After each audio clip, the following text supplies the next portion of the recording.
Check.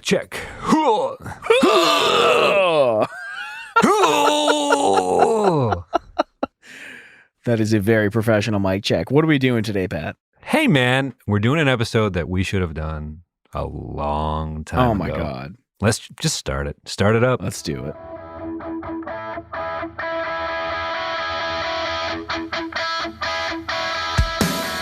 What is going on, everybody? I'm Tom. And I'm Pat. We're best friends, and you're listening to the Reminiscent Podcast. All right, so we actually left it up to the listener this week. We had a vote. We had a poll on Instagram and Twitter. The people have spoken. This episode is for them. This episode is for every single Reminasty who has ever sent us a tweet. And I can't wait to get into it, Tom. This is a band. Let's go back, right? I'm all nervous. I'm a little nervous, but let's start back at the whole beginning. This is how we do the show. We'll open up with some anecdotes. We'll buckle up, click, clack, get it going, pull the strap. Here we are. We're safe in our car, arms and legs inside the vehicle, and we're going to back it up in time. We're heading on back for some anecdotes. And what was your first memory? What's your first memory with this band, with the group? I think this is a Mark Snyder band, which totally makes sense because I haven't thought about Mark Snyder. Actually, I shouldn't say that. I thought about him yesterday for some reason. So never mind. I'm going to take a step back and let you continue. No, I mean, so there were like my normal music Sherpas that introduced me to the things that I really, really loved. But Mark Snyder was out there just like on some different shit, dude. Like I was going to say, and then there were the weekends you just were somehow with Mark Snyder. Well, he lived like 2 blocks away. No, I know. But I feel like they were never as planned as like you, me, and Zach hanging out. But it would just be like, hey, you look back on a Monday, you're like, I just spent several days with Mark Snyder. I hadn't done that before in my life. It's going to be months before I do it again. And it was a very nice time, but it was a very different kind of time than I'm used to. Anyway. Yeah, no, he was a really good dude. He was like a total fucking goofball. He lived, 2 or 3 blocks away. And one of our teachers lived like across the street. So we used to go over there and like bug him on the weekends because, we talk about like in middle school, you see the teacher in the grocery store and it was like so fish out of water type thing. Somehow that didn't change through high school and we just really enjoyed that. He had some older brothers. Again, like a lot of the people who introduced us to the music we love, they all had older siblings who like really did a lot of the heavy lifting. Okay, so you said Mark was on some different stuff, right? Yeah. So there was an SNL skit with Shia LaBeouf and Bill Hader and Kristen Wiig and Fred Armisen, the What You Say, where Jason Derulo would go on to remix this Imogen Heap song. But essentially, it was that a spoof of a scene from the OC? I don't know. I mean, I've never seen the OC, so I wouldn't know. Which is one of the biggest crimes of the show, because every time we go into a very important, cool corner of 2000s nostalgia, the OC comes up and we are extremely unfamiliar with that show. Anyway, I'll stick to the main point here. What You Say was everywhere, both after the episode of that show happened, but then again, maybe even more so after SNL spoofed it and everyone was shooting each other in that sketch. And no one seemed to want to die. Dude, it was amazing. And then I'll come in and anyway. And then I'll shoot Dave. Okay. Anyway, he was like, we were all like, what is that song? Because this was a little pre-Google. I was like, how do I even Google What You Say? What the hell did I just hear? But I need to hear it again. It was before Shazam for sure. Yes. And Mark was like, oh, that's Imogen Heap. My brother has that CD. And he just kept walking on by. And we were like, whoa. He just overheard us, said he knows exactly what it is, named it for us, and continued walking. He wasn't even in the circle that was doing having the discussion.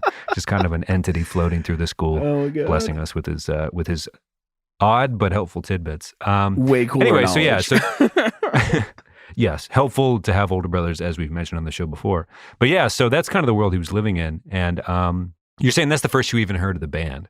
Yeah, I think after like he was driving, he used to give me rides home. And he's actually the one who I think introduced both of us to like Whitechapel in a Mirror and all that shit, like Waking the Cadaver. Like he's always the one that had like the fringe stuff. Oh my God, Job for a Cowboy. We have got to do Entombment of a Machine at some point. I will beg of you. My birthday's coming up.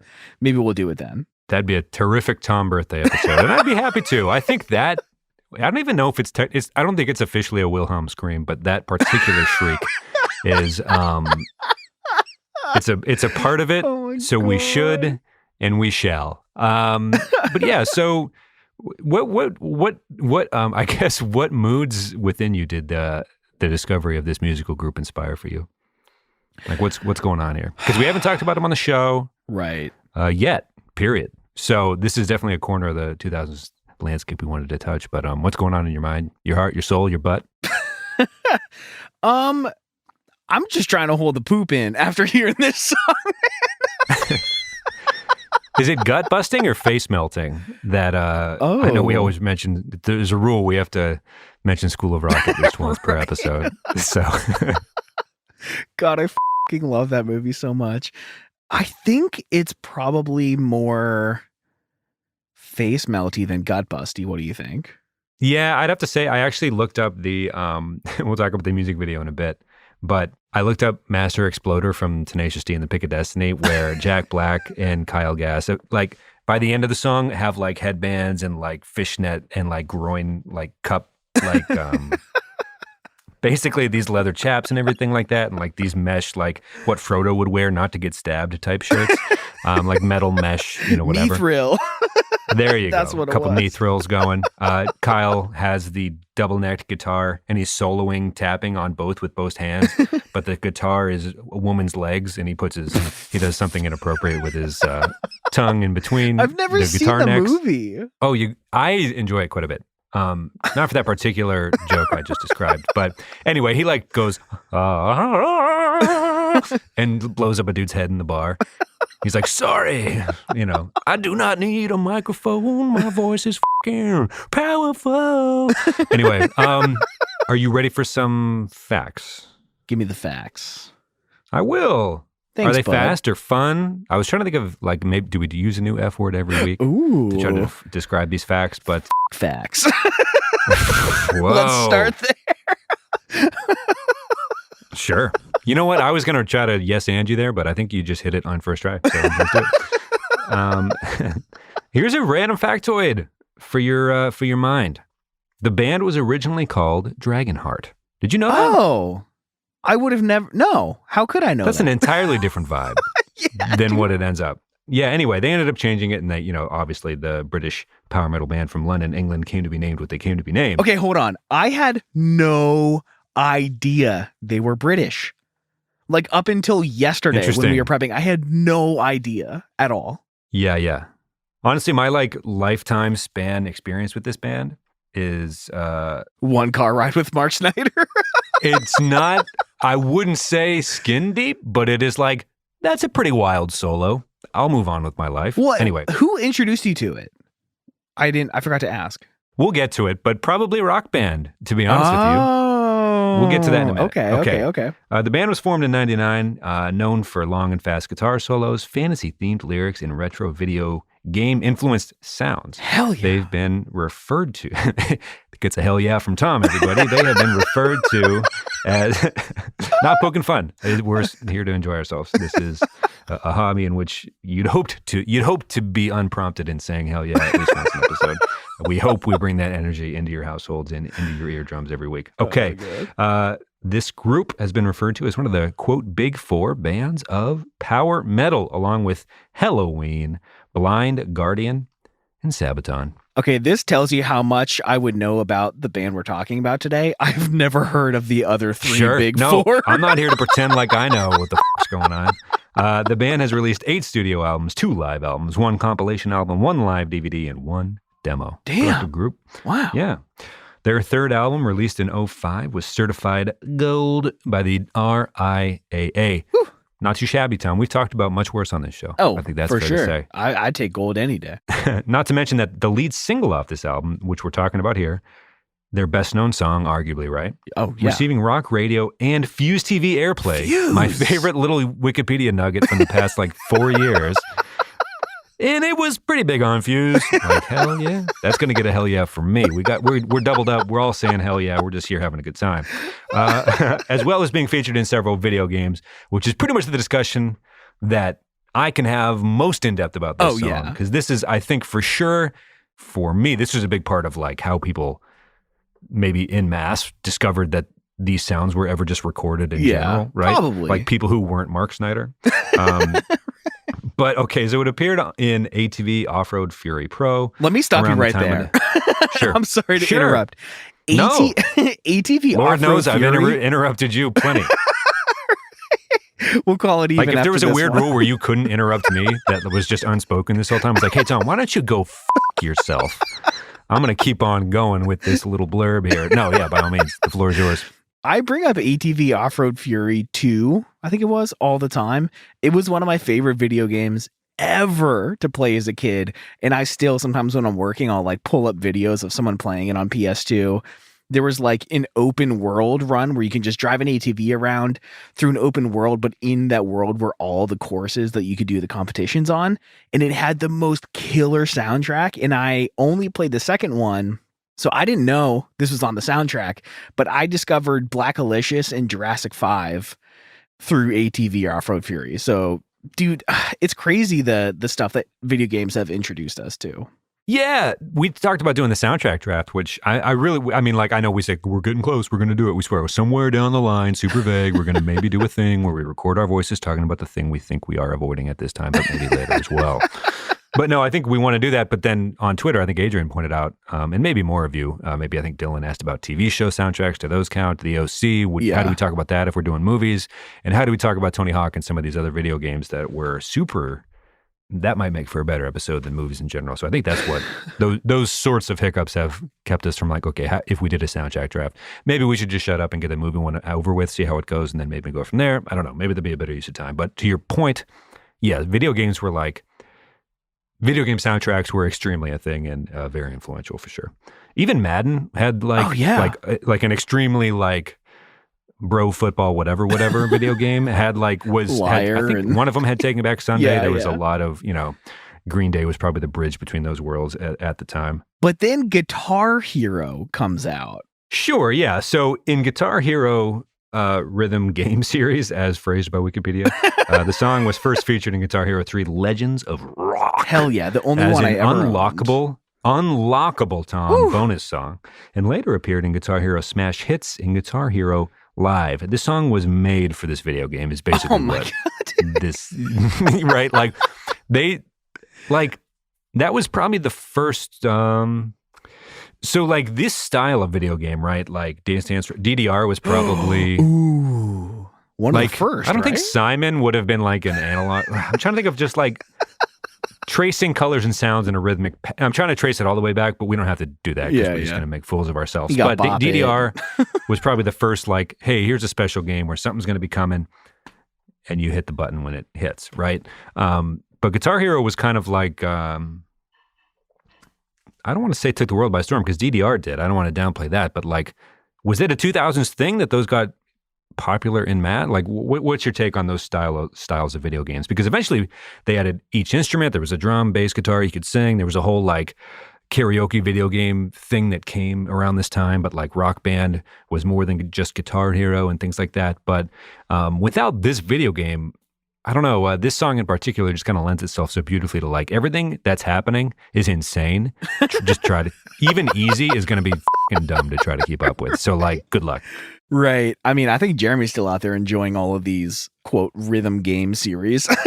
Oh, he's not alone. And you know what the deep, dark secret of the show is? Tom has Rock Band Beatles edition. So that's what's super fun about Tom's existence is he's just been lying to all of you this whole time. Dude, I really love Guitar Hero 3. Legends of Rock was the one that I owned. And I think this was actually much more successful. And I don't have the numbers to prove it. I'm just thinking anecdotally, this game was a lot bigger than DDR ever was. I think DDR was huge in our friend group because of John, because of Corey and stuff like that. Yeah, but I think that like people got people used to the idea of like post a duck hunt right? Like, okay, yeah, sure, I'm going to buy a special controller for one game.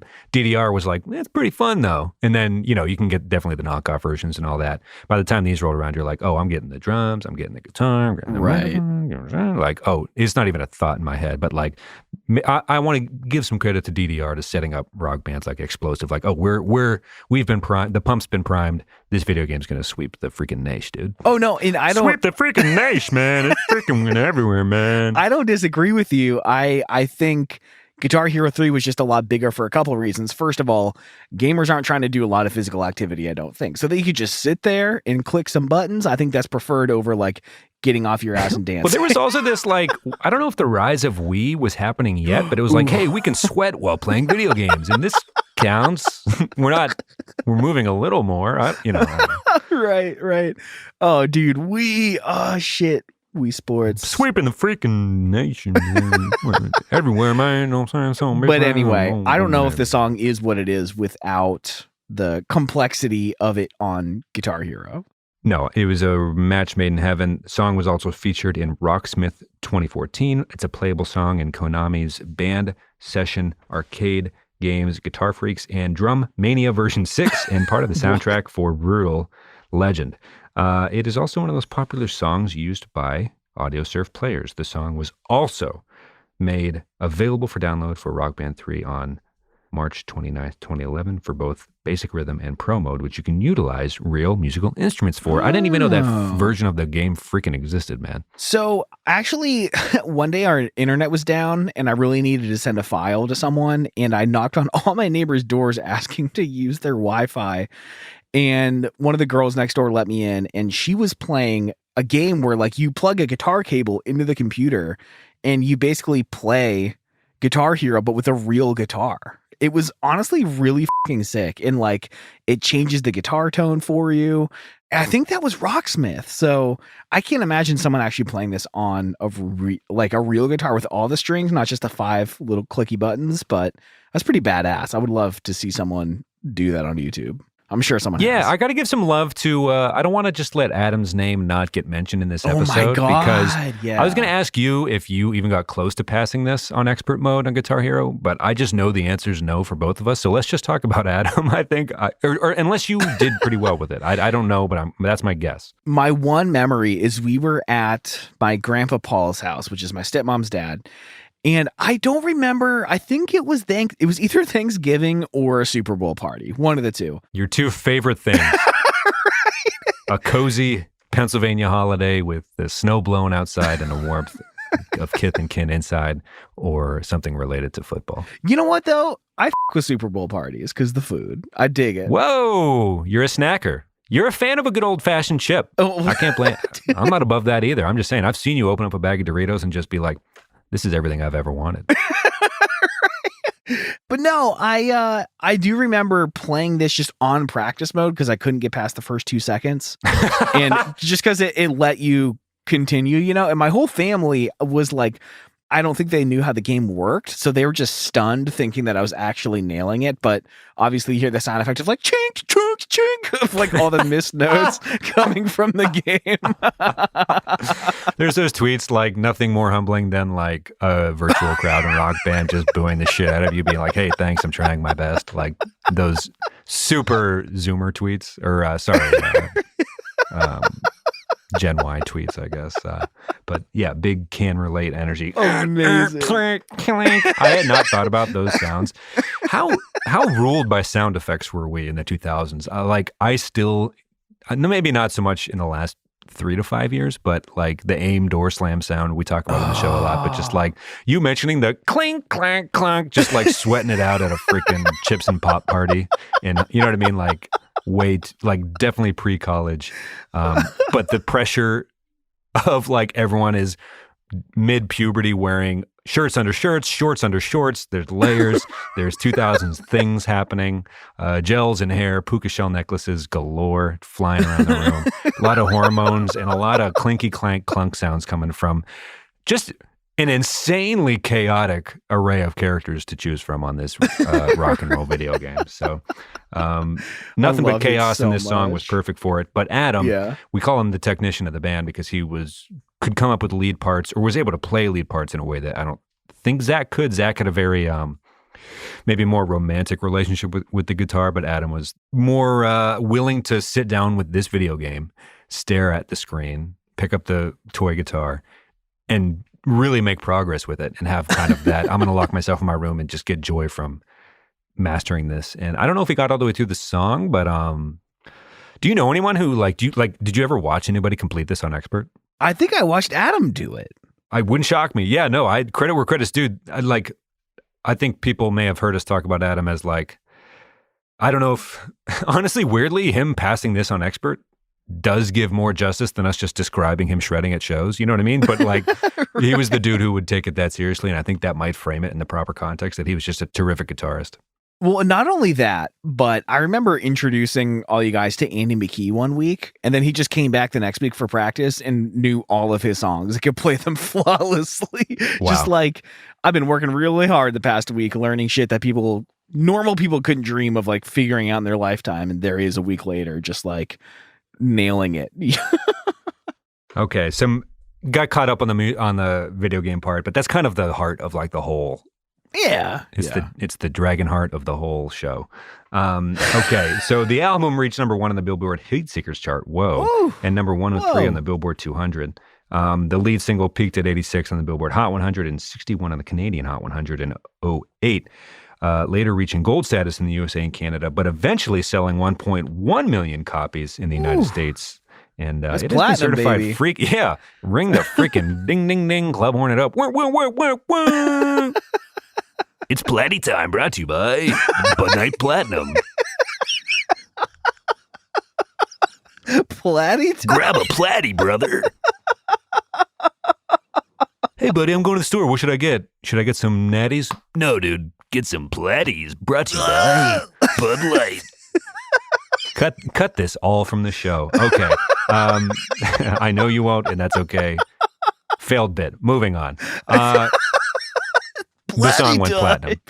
I love that. we just need like a sound bank of someone going, "It's Platty time." It's Platty time. Natty Light? No, thanks. I like to feel my buzz. Grab a Platty. Get f***ed. I walked right into a f***ing street post on that shit, brother.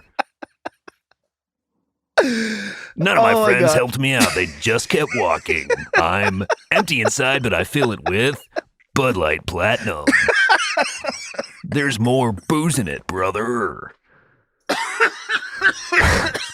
Sorry. For everything, as always. Okay. The song went platinum, Tom, and rightfully so. Doesn't surprise me one bit.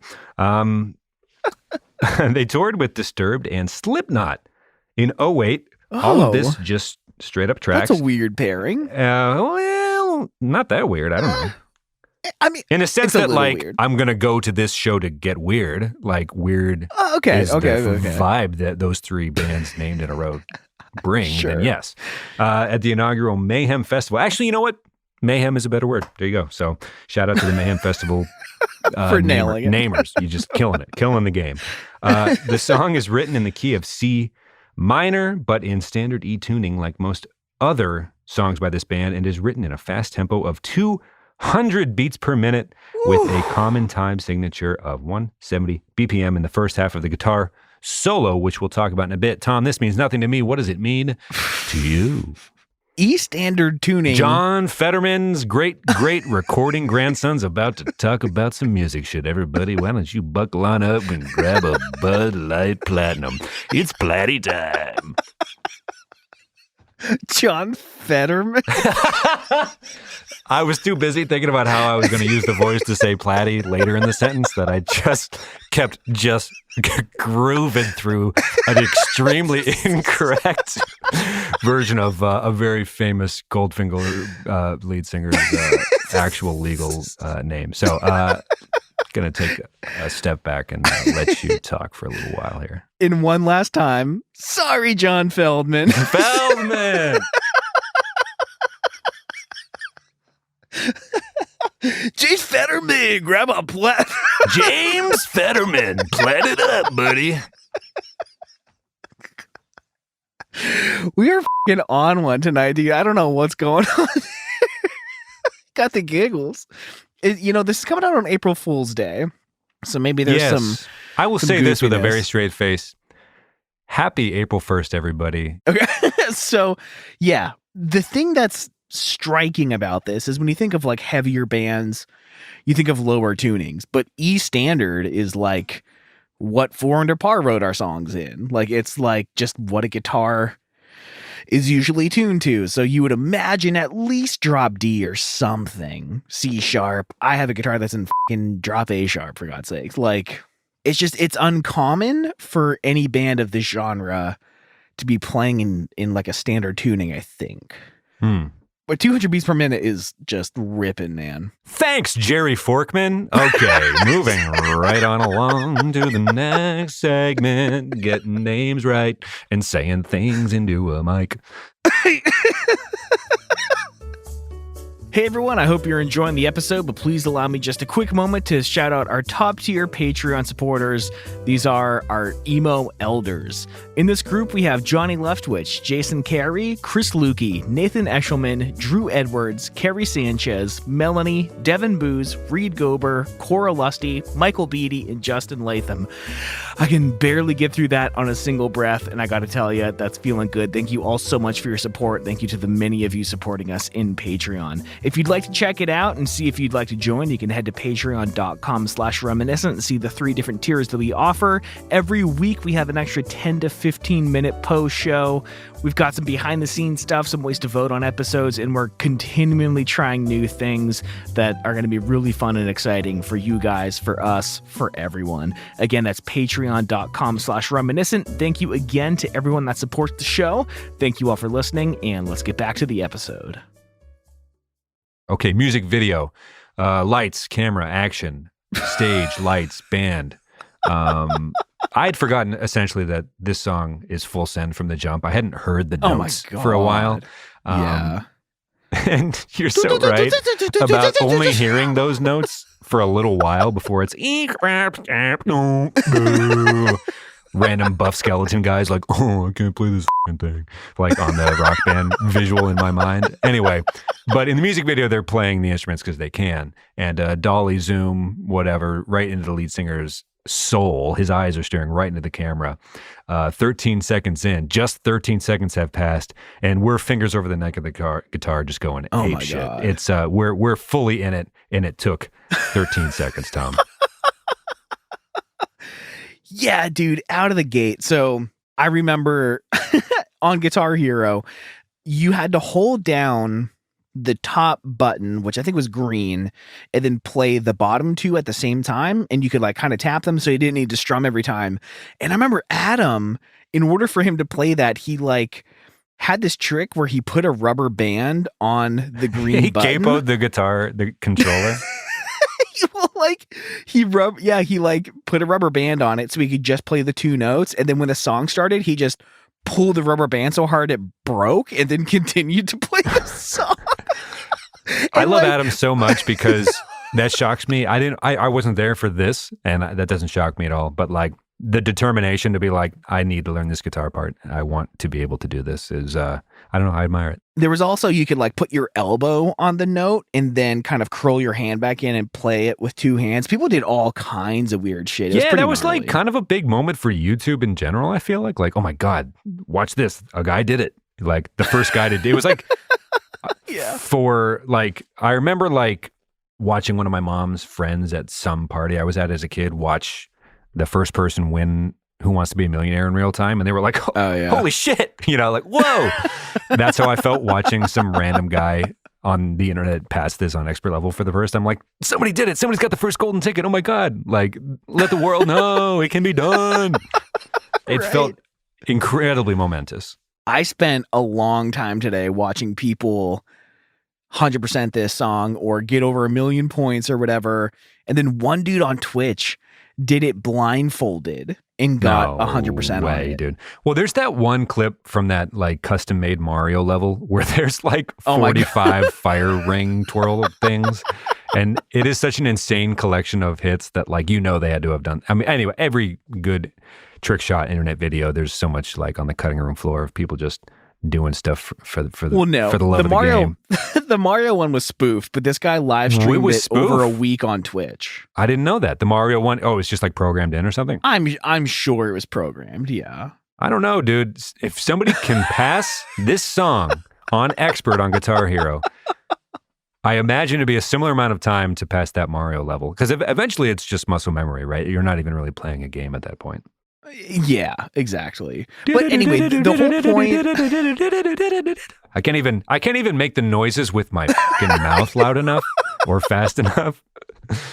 The point of bringing up Guitar Hero again is just to say that people played this song in real time on a real guitar, and we'll talk more about the band maybe being dog shit live. Oh God! All right, yeah. Hold that. Put a pin in there. Thoughts on people? So we're getting hand over the neck of the guitar. Thoughts on? And this was interesting in high school to kind of just see people do things like you're watching music videos. You're not in middle school anymore. Your sister's not handing you burn CDs. You kind of like are seeing the world for yourself for a bit. We got hands over the neck of the guitar. Around this time, maybe a few years after this, you were seeing videos of people use not that they were the first to try this, but the first we would see it for our music or whatever, but using the body of an acoustic as a percussion part of it, playing the full instrument in weird ways. I don't know if Andrew Bird does this, but there's people out there who strum the guitar with a bow. My question is this: thoughts on people playing the guitar weird? Well, yeah, I mean, I think the first time I ever saw someone playing a guitar in an unconventional way was we talk about it all the time, our first show ever. We played the Penn State Battle of the Bands at Barron on a Tuesday at 1 p.m. to basically the crew setting up still.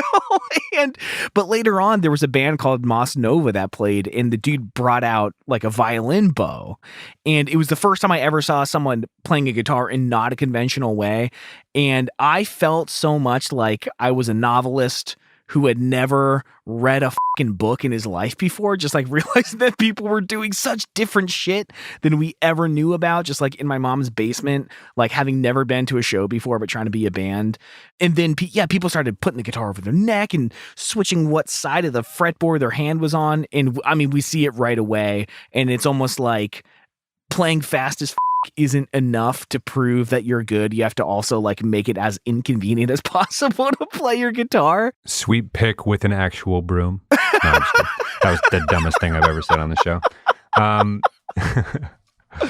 What's interesting about this, we mentioned the 80s glam metal-ness that you didn't see a ton in the 2000s, mostly in tribute form, I guess, but except for maybe this and The Darkness. But they all have long hair. But weirdly, it's all like extremely Weird Al Yankovic hair, like wigs almost. It's that close. So like, it's one thing to have amazing hair, but like shout out to Weird Al just in general. But like, it's interesting. I was like, yeah, they have like 80s hair, but like Weird Al 80s hair, like pretty specifically. Like it just maybe I was just like, great flow, right. Good locks, love it. Just had to point it out, I guess. Maybe I didn't. I don't know, but we can move right along. Yeah, we get all these like slow motion shots of them whipping their hair. Herman Lee is like the only one with like really straight hair, and they are just. I mean, this is basically speed hair metal, right? I mean, whatever it is, it's absolutely gorgeous. And the fact that we had so few of these in the 2000s is a goddamn crime. They condition. I love for sure. Well, I mean, it is an assault, an audio assault on your ears, but visually gorgeous, absolutely gorgeous. I am here for it. There have been shots from the feet up towards the head with studio lights coming down. The keyboard player is also playing fast as fuck, which is just like. It's reminded me that it was amazing that someone finished this on Expert on Guitar Hero.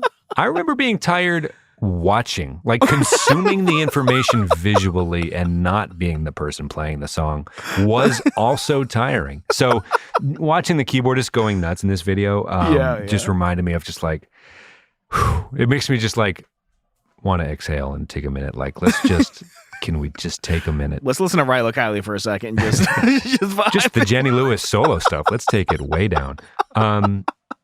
Okay, Earthquake Cam. They instructed the camera operator to do their job in a way that was intense. That nobody on that set wasn't 3 Red Bulls deep, I'm convinced. Yeah, dude, it's just like fucking vibrating so you can't even see anything, shaking all over the goddamn place. All over. Oh, it's amazing. That's when it starts to become a visual assault as well. You're just like, something's happening. Like you mentioned videos that have the actual warnings of just like, hey, this might be unsafe to consume, depending. The two videos we've talked to most recently, like, kind of are that, but don't have the warning. So yeah, anyway, there's a lot going on here. 1 minute in, not even, we're already back to back with the lead singer and the guitarist. It's just like, I got to commend the full sendness of it all, right? We get like just a strummed power chord for like a minute, like a second to breathe. This is the one part of the song I could probably play. But just bong, bong, just like a G to an A or something. That's right. But I do want to, while the guitars are taking a break, can we take a second? Can't not. Sure. To discuss the lyrics? Yeah. All right. So I feel like this is just like a D&D player's wet dream, fighting dark lords and demons. Like, it totally makes me want to pick up the Curse of Strahd again, but, that campaign has said so. Wolf Mother's Joker and the Thief in the Night kind of flirts with this, but no, it's nothing quite like... This is an intense... I mean, we read it, or the words earlier, but fantasy theme, for sure.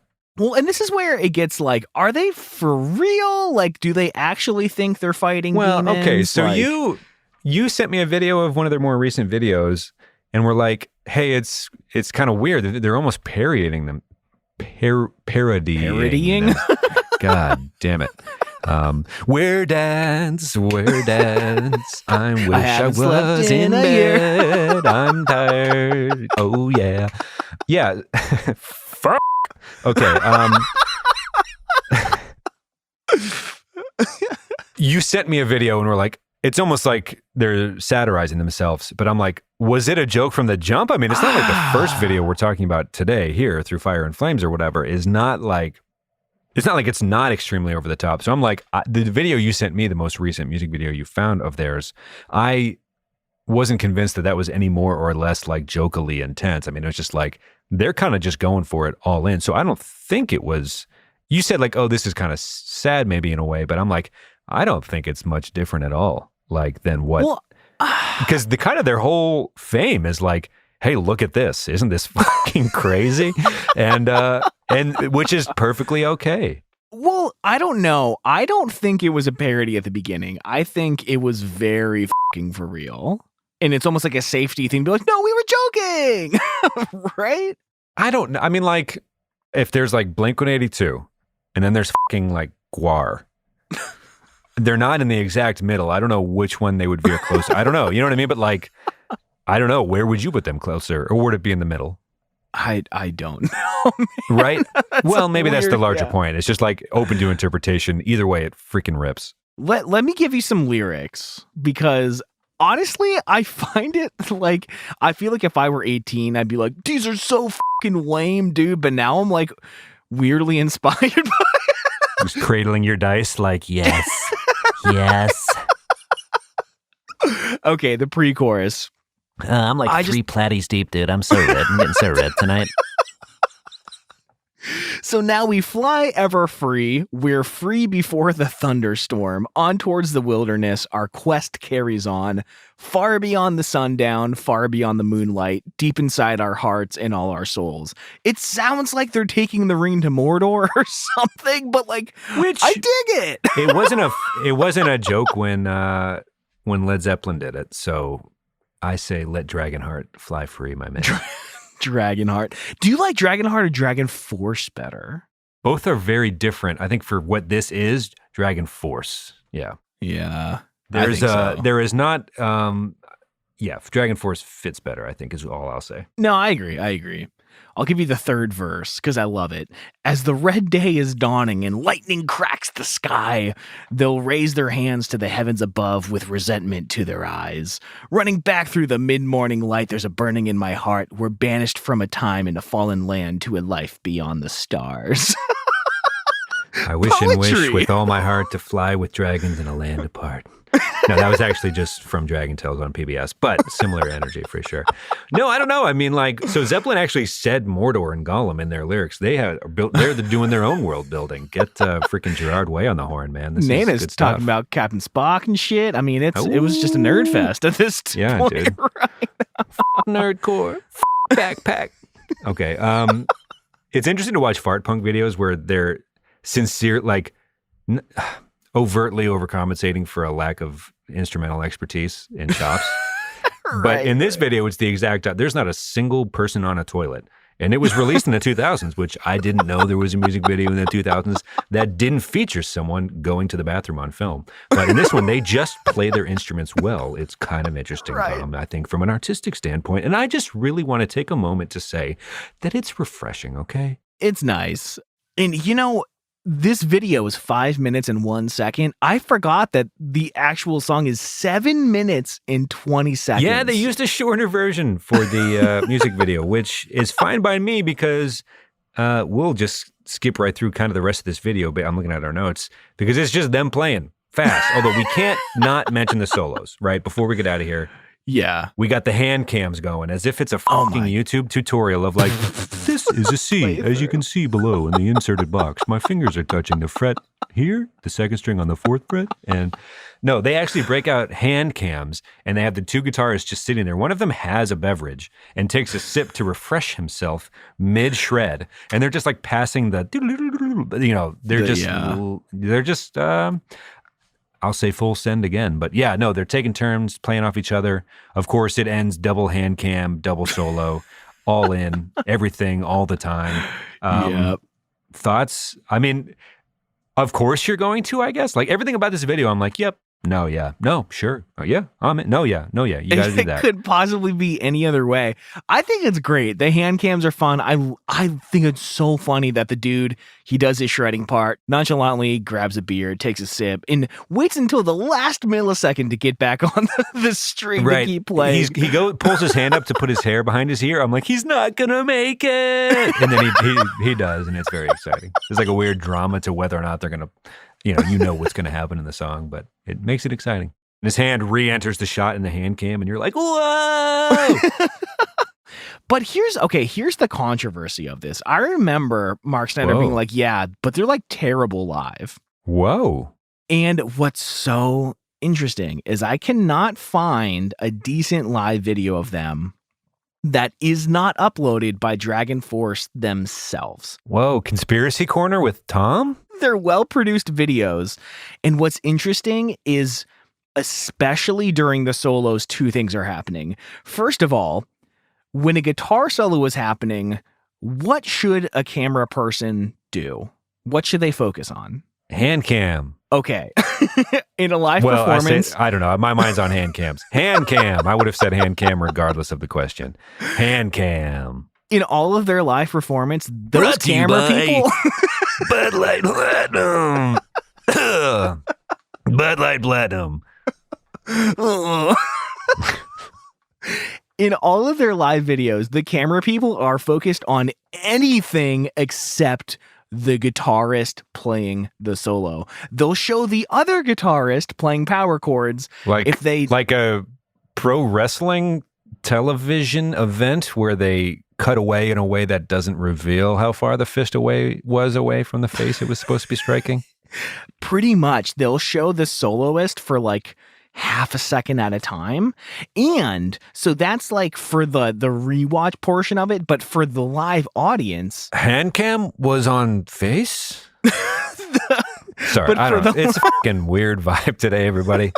I'm so sorry. But for the live audience, what the singer does, okay, what should a singer do during a guitar solo? Shut the up, right? Like, probably. Okay. The whole, 2.5 minute solo, the singer is screaming into the microphone, I want everyone on the right side on the count of 3 to yell, hey, 1, 2, 3, hey. way. All right, Weird. now I want everyone on the left side. And it's so you can't tell how bad it's like, not that they're bad guitarists. This song Whoa. is just impossible to play. Were we too hard on MGMT in the 2000s as worst band live ever possible? I've never I feel like that heard was a them. specific, some Reddit thread popped and everyone was like, yeah, we will crown MGMT as awful live forever and nobody will respect them again. Well, they wrote dog shit music, but Tom, that's okay. Moving on. I mean, I don't have the energy to go there. I've done too many fake Bud Light Platinum commercials tonight, and I'm losing my voice. The MGMT. Ugh. I honestly can't do it. I can't do it. This music video does end after about 5 minutes. They shortened it. No, that is interesting. That it's kind of a Vince McMahon produced Dragon Force Live internet presence existence Dude, out there. That is watch odd. the That is videos. odd. It's not even a conspiracy. It just sounds like, but like, I'm not surprised like that it took more than one take in the studio to lay this down the way it sounds. Like, even if they did mess up this solo live, that would be the most understandable thing possible in the history of live music. So why go so far to hide it? well, and you know, you gotta wonder, did they know they were gonna get so famous and have to play this song every fucking night for the rest of their lives? Because I don't think they would have wrote it. You Just know? carpal tunnel, just like joints, just the tendons in their fingers are non-existent anymore. They're just like, look, man, it's, yeah, I don't know, Sisyphusian, I guess, or something, just tortured. That's what they get for, I don't know, Tom. I mean, that would be a lot of, I'm going to stop. I'm out. I'm out of it. I don't know. Maybe they love it. Rockstar life, dude. I don't know. But the weird only live videos uploaded from them on the internet thing is odd. Yeah, sure. Let me put this in context and remind you of a moment that we shared together. Do you remember when we were at the cabin for our 30th birthdays Mm. and we were recording a song? And I was like, Zach, what if you did this crazy finger tapping part? And Zach, who mostly plays bluegrass these days, was like, I'll send it. And just, I mean, it was like close, but he wasn't quite getting it. Do you remember what I did? Yeah, he played it in halftime and then you doubled it. Or he played it in real time and you doubled it, one of the two. And it sounded as if it was a dirty trick. You're getting too good at your craft, I think. But we heard it and we were like, the untrained ear would not catch that this was not him playing this for sure. Are you claiming that they played this like Alvin and the Chipmunks really slow, sped it up to sound like chipmunk music? Honestly, dude, probably. They probably played it at like 70 or 80%. They'd have to be playing music for like a half hour, I think, then. No, dude. Okay. In Pro Tools, what you do is if the tempo is 200, you turn your timeline to tick based. And then you set the tempo to like 170, which is still pretty fucking fast. Nothing to scoff at. You play the whole thing at 170, and then you change the tempo to 200, and it brings the whole thing with it, and it stays in the same pitch. And that's probably what they fucking did. And also, if you watch the drummer live, he's barely tapping those drums. And I remember when I saw Whitechapel at Forward Hall. I think Devil Wears Prada played. And Mark Snyder was like, watch the drummer. Because this was the first time I ever heard about triggers, where what you're hearing out of the PA system isn't actually the sound of the drum. There's something on the head of the drum that picks up a vibration. So when it gets a little bit of a vibration, it plays a sound, like a sample, that is the sound of a drum being hit very, very hard. So what you can do is when you're playing fast, you can barely be tapping it, but it's playing back like he's fucking wailing on it. And if you watch the drummer, he's playing so fast that he's not getting a ton of power in his strokes, but what you're hearing in the recording is like someone just blasting them. So I think they're doing a lot of studio tricks, a lot of live things. And you know what? I don't even hate them for it because it's fucking entertaining. I literally don't give a shit whether or not they can play this. I'm really glad that that's where the direction you were headed with this, because yeah, life's short. That's sure. Global Right. sensation. Terrific video game moment in the history of Yeah, the 2000s. dude. Yeah. I mean, I genuinely love this song. I think it's probably the most Windows Up song that there has ever been. But I promise you, I'm screaming it at the top of my lungs. I'm air guitaring it until my fucking fingers fall off. Clarify this. Windows down, volume up. Windows up, volume up. So you're hiding this? You're I just think like so. Oh, I don't know. So I heard you correctly. Okay, wow. I'm a little self-conscious about my Dragon Force consumption habits. Oh God, dude, my voice is so shot. All in the name of poking some light fun at Bud Light Platinum, a brand I'm extremely unfamiliar with. Which is not to say I could nail that note had I not done those. So, right. I don't really know where I was going with this. Let's end the episode. Happy April 1st. And we will go over kind of our plan for the next few weeks in the post show. And maybe go a little deeper into what happened here today. But we're not going to get out of here without we're not going to leave you without a song of the week. Is that right, Tom? Ooh, I would have forgot. Yeah, give me one. Sure. So lately I've been listening to Mom Jeans, and this is a cop-out song of the week, but the album Sweet Tooth, I've been sincerely enjoying it so much. I already did What's Up as one of my songs for the week, so I'm going to do the opening track off that album, Something Sweet. Early candidate for my favorite album of the year. We're pretty early in the year, so I'm excited for more music, but Sweet Tooth by Mom Jeans is a nice album that I enjoy. Awesome. So I sent you 2 songs earlier today, a band called Koyo. They signed with Pure Noise Records recently, and I am really, really loving their shit. It reminds me of an era of pop punk where hardcore and pop punk and shit like Newfound Glory, where some of the band members were in Shai Hulud and whatnot, were making really, really fun music. And I feel like this band is doing something really similar that to me is really reminiscent of like 2002, 2003 pop punk, early transit, even like 2008, 2009 transit. Just really fun stuff. The song 10 Digits Away by Koyo, I'm not really sure. Really fun music video as well. Nice, charming. I think that's the first time we've said the word reminiscent on the show without just saying the name of the show. I try not to.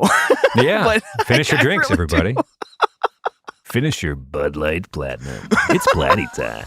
All right, bye, everybody.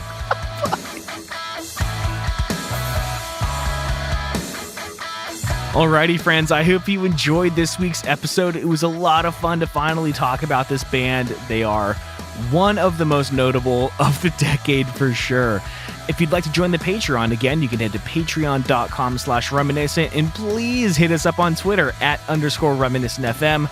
That's where the real fun and the real magic happens. We love the chance to talk to you all every single day. It's truly an honor. Thank you all again so much, and we'll talk to you next week. Bye, everyone.